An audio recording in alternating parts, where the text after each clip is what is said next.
17.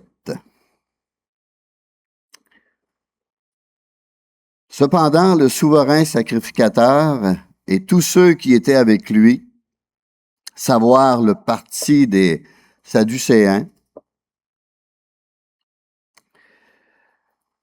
un parti religieux, pour ceux qui ne le savent pas, se levèrent remplis de jalousie, mirent les mains sur les apôtres et les jetèrent dans la prison publique. Mais un ange du Seigneur, ayant ouvert pendant la nuit les portes de la prison, les fit sortir et leur dit, « Allez, tenez-vous dans le temple et annoncez au peuple toutes les paroles de cette vie. » Amen. Seigneur, puisses-tu bénir ta parole dans nos cœurs ce matin? Qu'on soit à l'écoute de cette parole vivante. Tu es cette parole, ô précieux Jésus. Parle-nous par elle, par la puissance de ton Saint-Esprit qui nous habite.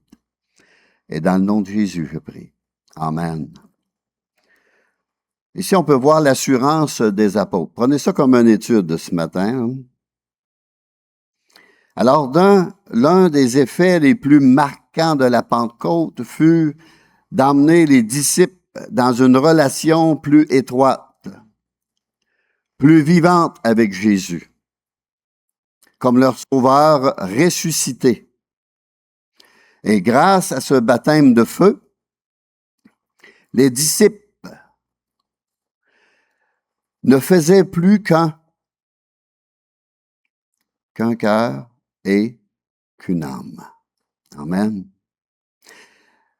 Dans Matthieu, au chapitre 3, verset 11, la fin du verset, lui, en parlant de Jésus, il vous baptisera du Saint-Esprit et de feu. C'est pour ça que des langues de feu leur apparurent à la Pentecôte. Le feu qui est un symbole du Saint-Esprit, une image du Saint-Esprit. Dans Marc 1,8 aussi, la même chose est répétée. Moi, je vous ai baptisé d'eau, Jean-Baptiste. Lui, Jésus, il vous baptisera du Saint-Esprit. Et tous ceux qui acceptent Jésus-Christ comme leur Seigneur et Sauveur doivent aussi proclamer que Jésus est encore et toujours celui qui baptise du Saint-Esprit. Les apôtres guérissaient plusieurs malades et le nombre de ceux qui croyaient au Seigneur Jésus, hommes et femmes, enfants, augmentait de plus en plus. Il n'y a rien de mal à prier que la puissance du Saint-Esprit, que par la puissance du Saint-Esprit, nous puissions faire le bien, guérir ceux qui sont malades ou opprimés par Satan, l'ennemi de nos âmes. Tourmentés, on pourrait dire, par des esprits impurs. Parce qu'il y en a qui le sont, il y en a qui l'étaient, il y en a qui le sont encore ces années-ci. Alors, dans Hébreux,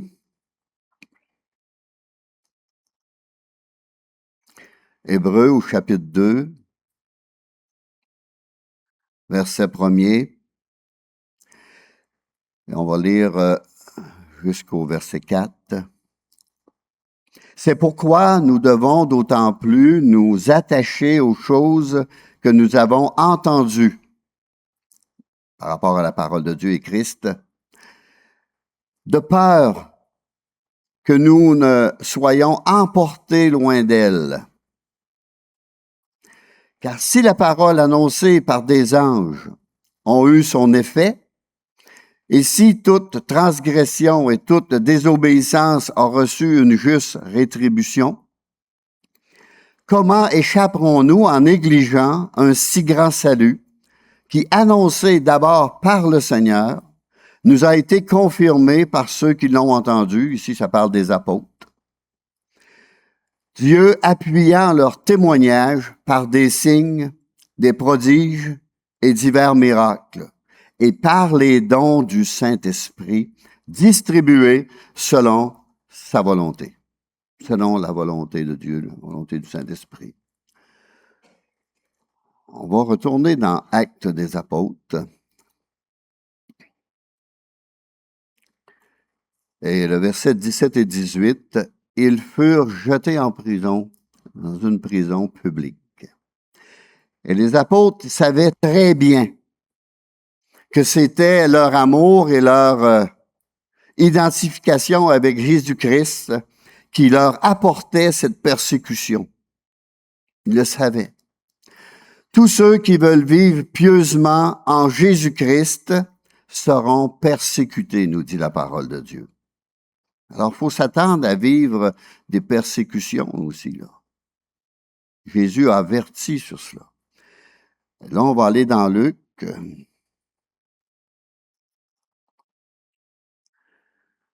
Dans Luc, chapitre 21. On va lire à partir du verset 9. Quand vous entendrez parler de guerre et de soulèvement, ne soyez pas effrayés, car il faut que ces choses arrivent premièrement. Mais ce ne sera pas encore la fin. Alors il leur dit, une nation s'élèvera contre une nation, et un royaume contre un royaume. Il y aura de grands tremblements de terre, et en divers lieux, des pestes et des famines. Il y aura des phénomènes terribles et de grands signes dans le ciel.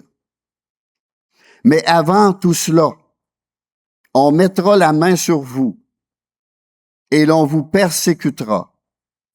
On vous livrera aux synagogues. On vous jettera en prison.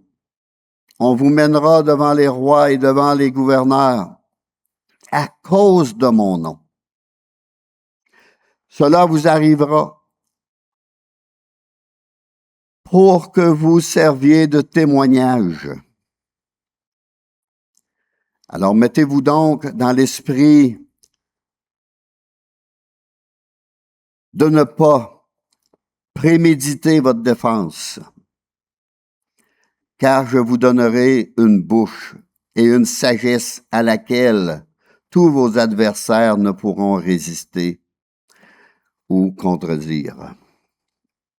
On a eu l'impression de lire le début de notre époque, ou ce qu'on vit, là. On est proche aussi.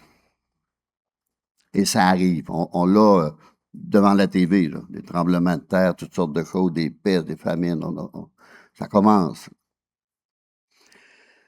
Alors, ça se produit dans certains pays aujourd'hui.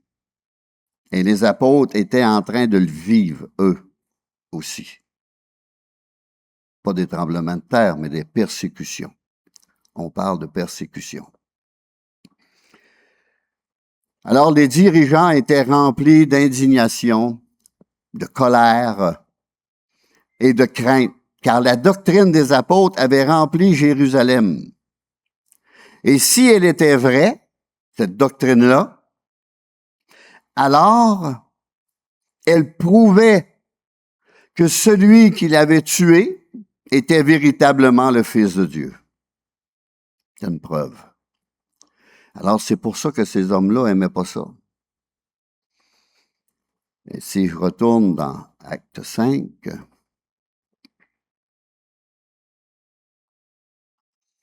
et on lit le verset 28, « Ne vous avons-nous pas défendu expressément d'enseigner en ce nom-là? Et voici, vous avez rempli Jérusalem de votre enseignement, et vous voulez faire retomber sur nous le sang de cet homme, de Jésus-Christ, que eux avaient crucifié. »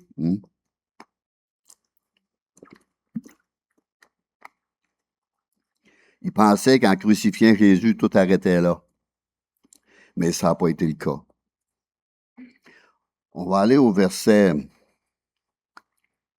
relire le verset dans Actes 5, 19 et 20. Mais un ange du Seigneur, ayant ouvert pendant la nuit les portes de la prison, les fit sortir et leur dit, allez, tenez-vous dans le temple et annoncez au peuple toutes les paroles de cette vie.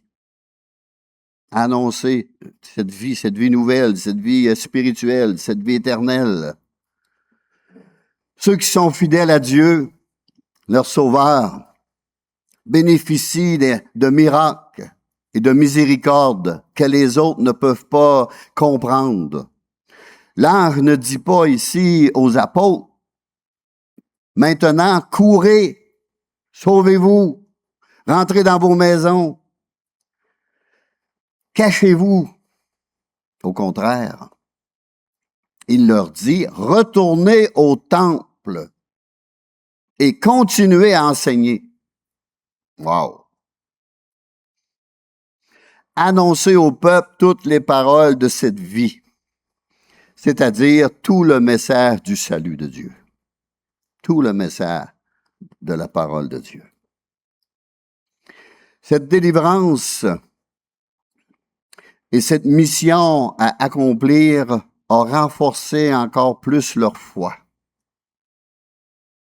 Cette vie qui était divine et éternelle était offerte à tous ceux qui se repentaient de leurs péchés et croyaient en Jésus-Christ. Si on va dans 1 Jean, au chapitre 5,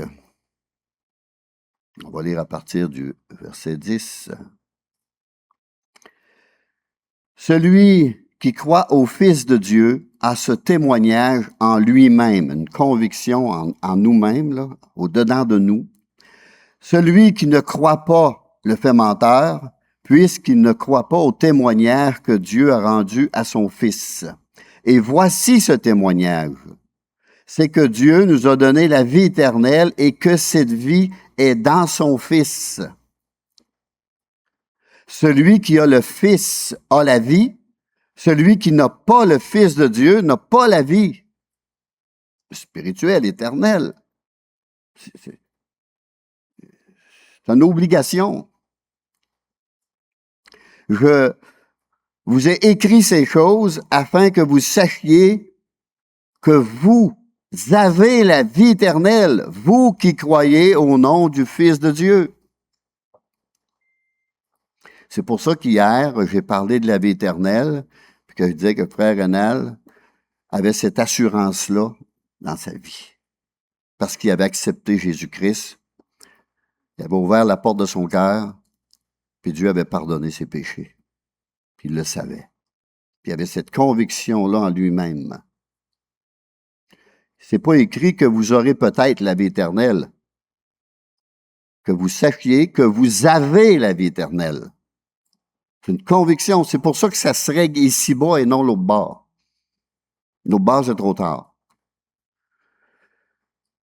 Ceux qui veulent dire toutes les paroles de cette vie auront toujours beaucoup à dire. Et ce sont ces paroles que les gens ont besoin d'entendre. Les paroles de la vie éternelle. Et si je vais encore dans le même chapitre, 1 Jean 5, et je vais au verset 20 et 21, nous savons aussi que le Fils de Dieu est venu et qu'il nous a donné l'intelligence. Oui, une intelligence.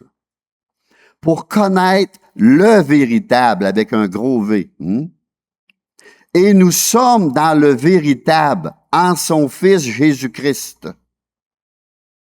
C'est lui qui est le Dieu véritable. C'est Jésus-Christ qui est le Dieu véritable. Dieu a pris une forme humaine de nous parler.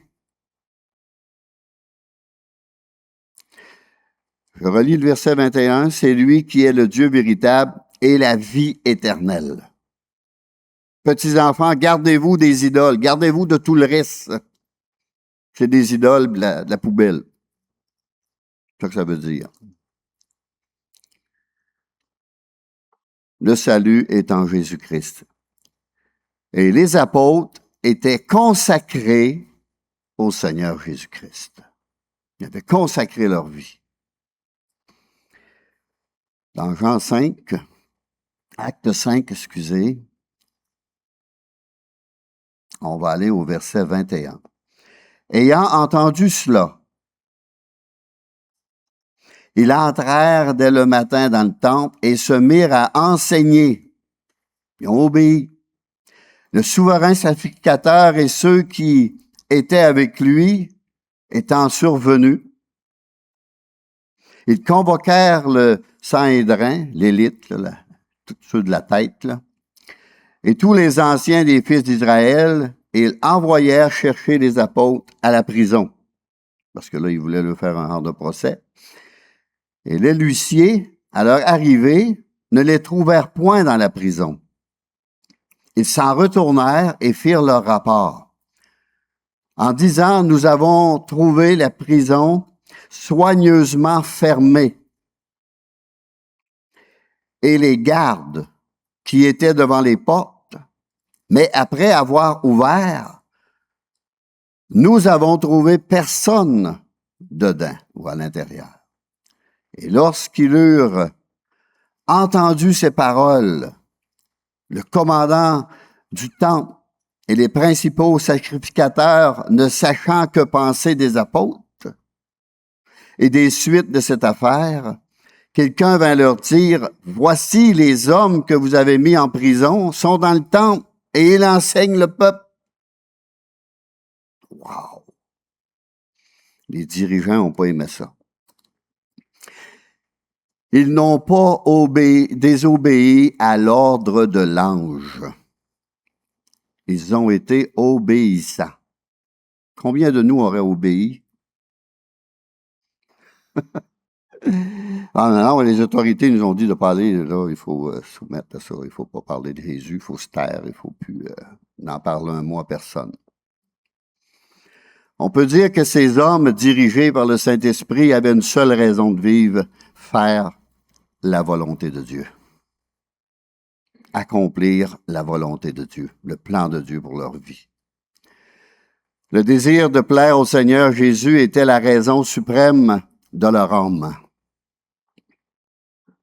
Leur courage est digne d'admiration. Ils étaient prêts à souffrir pour leur conviction profonde et ce qu'ils avaient appris et vécu par rapport à la parole de Dieu. On va aller au verset 29. Pierre et les apôtres répondirent, « Il faut obéir à Dieu plutôt qu'aux hommes. Le Dieu de nos pères a ressuscité Jésus-Christ, que vous avez tué en le pendant au bois. » Ça, il n'aimait pas ça, entendre ça. Alors, il faut obéir à Dieu plutôt qu'aux hommes.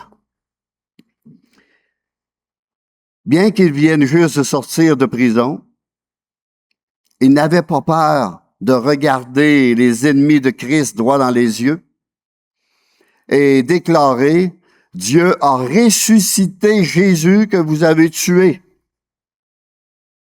en le pendant au bois. L'Esprit de Dieu est venu pour convaincre les hommes de péché par la bouche et les vies de ceux qui sont fidèles au Seigneur. Verset 31, Dieu l'a élevé par sa droite comme prince et sauveur, pour donner à Israël la repentance, et ici c'est plus seulement Israël, c'est tout le monde, pour donner la repentance et le pardon des péchés. Dieu est prêt à donner à Israël la repentance et le pardon des péchés, pas seulement à Israël, mais à tous ceux qui se reconnaissent comme pécheurs. Parce que la parole de Dieu dit clairement que tous ont péché et sont privés de la gloire de Dieu, de la présence de Dieu. De nos jours, la puissance du Saint-Esprit qui convainc de péché est souvent entravée et contrecarrée par de soi-disant ambassadeurs de Christ. La crainte des hommes tend un piège, non seulement à l'âme du prédicateur, mais aussi à l'évangile qu'il annonce. Au verset 32, nous sommes témoins de ces choses, de même que le Saint-Esprit que Dieu a donné à ceux qui lui obéissent. Et là, la question d'obéissance est très importante. En croyant en son Fils Jésus-Christ, bien entendu. Si le Seigneur est notre Maître, et si nous sommes droits de cœur devant lui, nous parlerons et nous vivrons en suivant toute sa volonté écrite dans la parole, qui nous est révélée dans la Bible. Sans une réelle repentance, il ne peut y avoir de pardon des péchés. Et s'il n'y a point de pardon, il n'y a point de salut possible.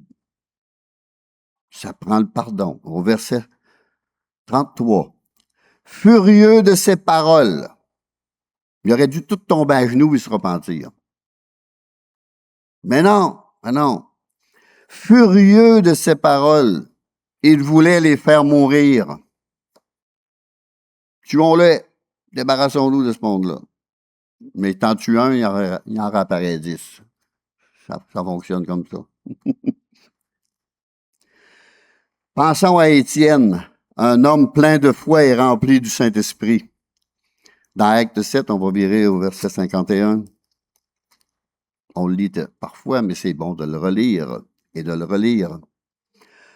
Et là, Étienne parle à la même élite, aux mêmes gens.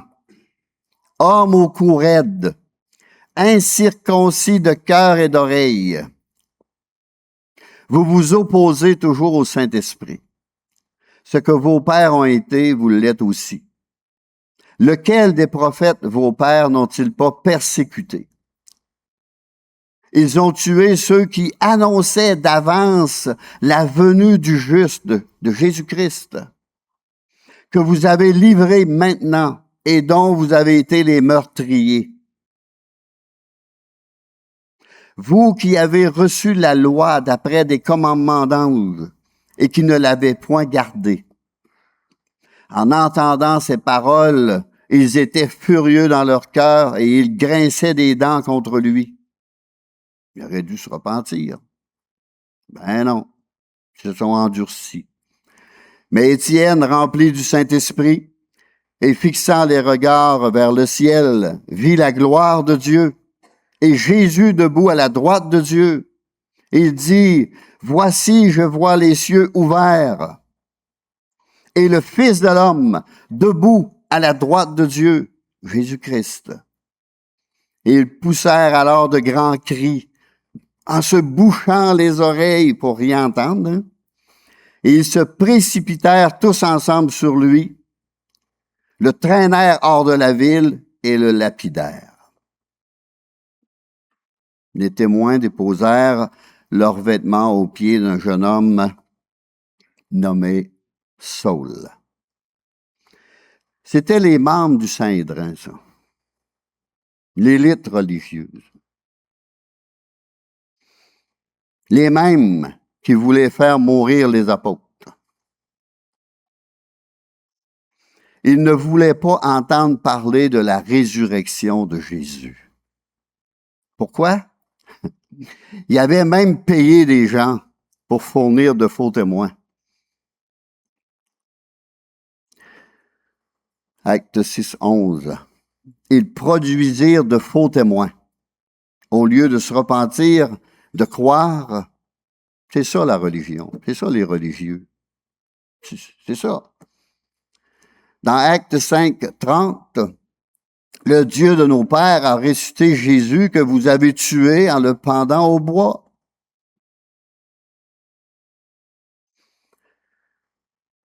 Gamaliel, on va retourner dans Actes.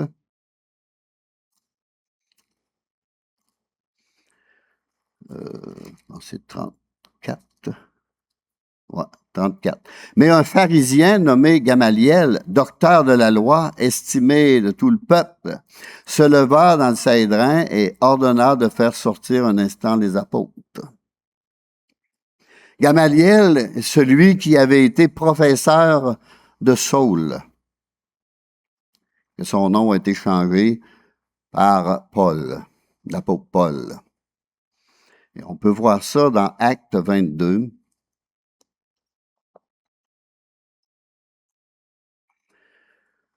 Acte 22, verset 3 au verset 5.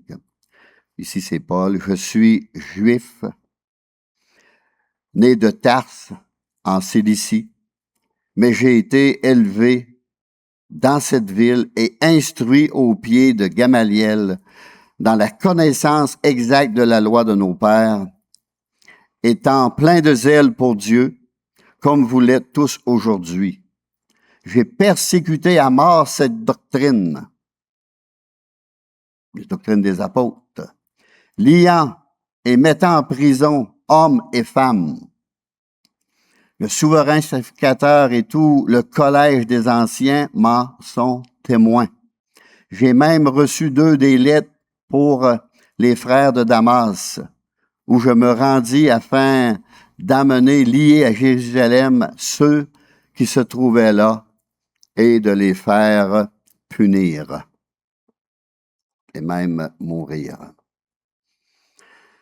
Dans les Actes 5, on retourne en Acte 5, au verset 35. Puis il leur dit, hommes israélites, prenez garde à ce que vous allez faire à l'égard de ces hommes. Et on va aller au verset 38, là, parce qu'il donne 2 exemples là, d'hommes qui n'avaient pas réussi dans ce domaine.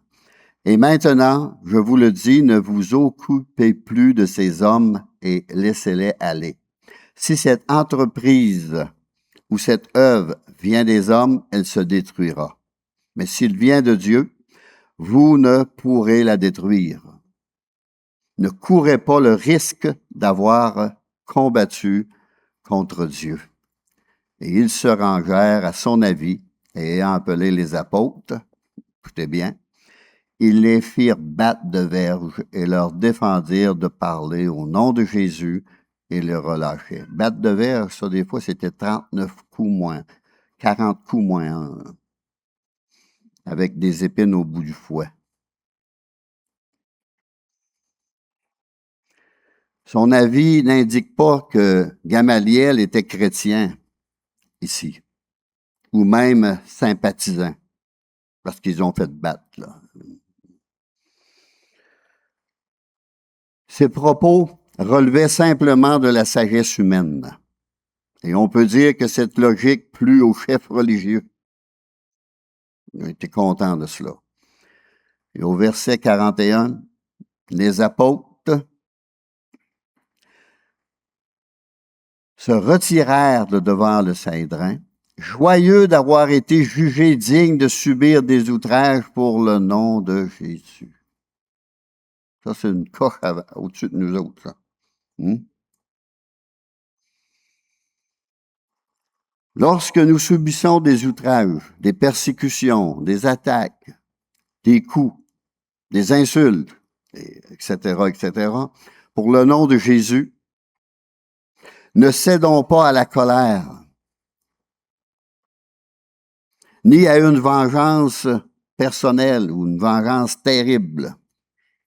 Ici, les apôtres étaient joyeux d'avoir été jugés dignes de subir des outrages pour le nom de Jésus. Joyeux. Joyeux. On dirait que c'est le comble à folie. Mais quelle expérience ils avaient vue goûter, expérimenter pour être joyeux de te faire battre, là, à cause du nom de Jésus.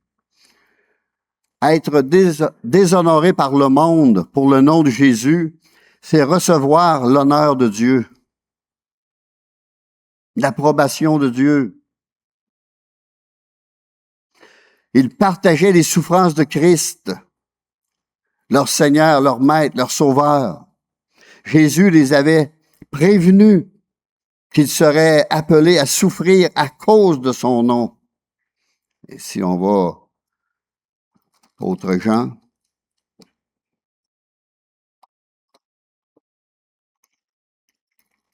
Jean 15, on va lire à partir du verset 18. Si le monde vous hait, le monde c'est tout ce qui nous entoure, là. Si le monde vous hait, sachez qu'il m'a haï avant vous. Ils l'ont tellement haï qu'ils l'ont tué. Si vous étiez du monde, le monde aimerait ce qui est à lui. Il vous aimerait. Mais parce que vous n'êtes pas du monde, le même esprit que le monde, et que je vous ai choisi du milieu du monde, à cause de cela, le monde vous hait, vous déteste, puis ils vont dire n'importe quoi, puis ils vont inventer n'importe quoi. Souvenez-vous de la parole que je vous ai dite. Le serviteur n'est pas plus grand que son maître. S'ils m'ont persécuté, ils vous persécuteront aussi. S'ils ont gardé ma parole, ils garderont aussi la vôtre. Mais ils vous feront toutes ces choses à cause de mon nom, parce qu'ils ne connaissent pas celui qui m'a envoyé. Ils ne connaissent pas le Père, puis ils ne connaissent pas le Fils, puis ils ne connaissent rien. Dans Matthieu 5,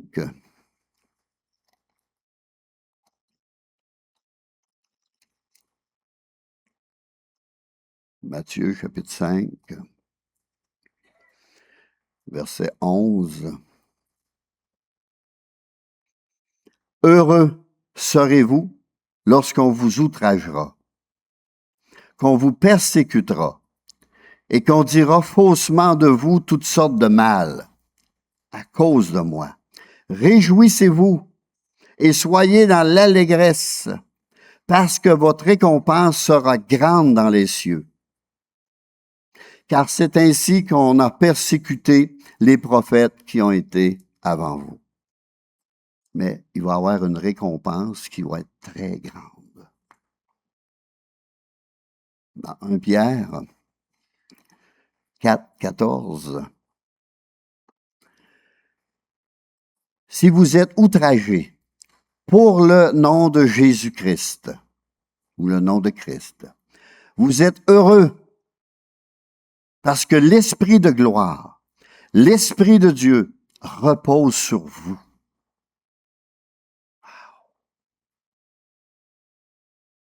Et si quelqu'un souffre comme chrétien, qu'il n'en ait point honte, et que plutôt il glorifie Dieu à cause de son nom.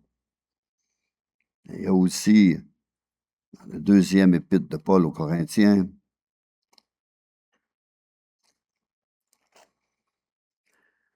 au chapitre 4,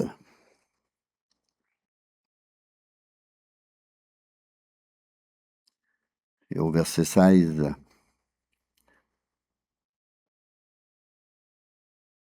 c'est pourquoi nous ne perdons pas courage. Et lors même que notre homme extérieur se détruit par la vieillesse ou la maladie ou quoi, notre homme intérieur se renouvelle de jour en jour. Car nos légères afflictions du moment présent produisent en nous, au-delà de toute mesure, un poids éternel de gloire. Parce que nous regardons non point aux choses visibles, mais à celles qui sont invisibles. Car les choses visibles sont passagères et les invisibles sont éternelles. Amen. On retourne dans Acte 5.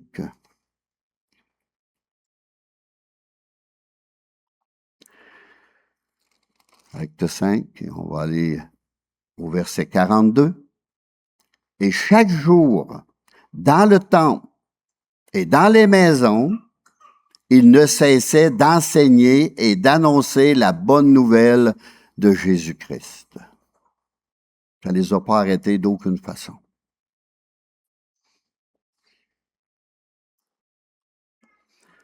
Alors les hommes remplis du Saint-Esprit sont immanquablement excités. La colère, le mécontentement des gens charnels. Mais celui qui est en vous est plus grand que celui qui est dans le monde, dit l'apôtre Jean, et je vais terminer par 1 Jean.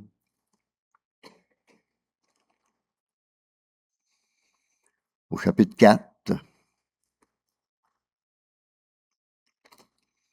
1 Jean, chapitre 4, et le verset 4. Ici, ça parle de l'esprit de l'Antéchrist, puis les faux docteurs, mais au verset 4, vous, petits enfants, vous êtes de Dieu, et vous les avez vaincus, parce que celui qui est en vous est plus grand que celui qui est dans le monde. Eux, ils sont du monde. Et c'est pourquoi ils parlent d'après le monde. Et le monde les écoute. Il écoute tous ces prédicateurs-là. Nous sommes de Dieu. Celui qui connaît Dieu nous écoute. Celui qui n'est pas de Dieu ne nous écoute pas.